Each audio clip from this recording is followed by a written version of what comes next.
Peygamber Efendimiz Aleyhisselatü Vesselam ölüm yaklaştığı zaman kapısı çalınıyor. Ya Fatıma bak o kim diyor. Peygamber yatakta. Fatıma annemiz gelir. Biz deriz ya kim o? O da diyor men ente. Sen kimsin? Ene zairun. Ben ziyaretçiyim diyor.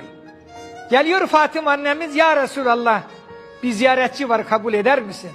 Efendimiz yatakta. Diyor ki kızım, o gelen ziyaretçi değil, o gelen dostu dosttan ayıran, çocukları yetim koyan, hanımları dul koyan, feftahî lehu elbab, kapıyı aç gelsin. Fatıma annemiz diyor ben kapıyı açtım ama hiç kimseyi görmedim.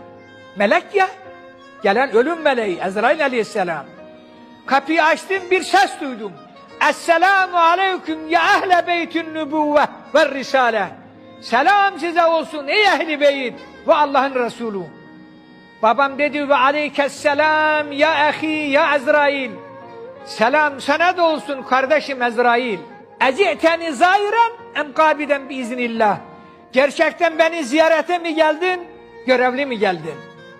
Hazreti Ezrail aleyhisselam dedi, vallahi ya Muhammed, Rabbim bana bu görevi vermiş vereli hiç kimsenin ziyaretine gitmedim. Ne gittiysem ruhunu aldım götürdüm. Ama size gelince Allah'ım dedi ki, Habibim izin verirse ruhunu al, izin vermezse geri dön. Emir ferman senindir ya Resulallah, seni bekliyorum. Ey benim kardeşim, ölüm meleği gelmiş ondan destur istiyor. Biz böyle bir peygamberin ümmetiyiz. Elbette onu gözümüzle de görmek isteriz. Allah ahirette göstersin.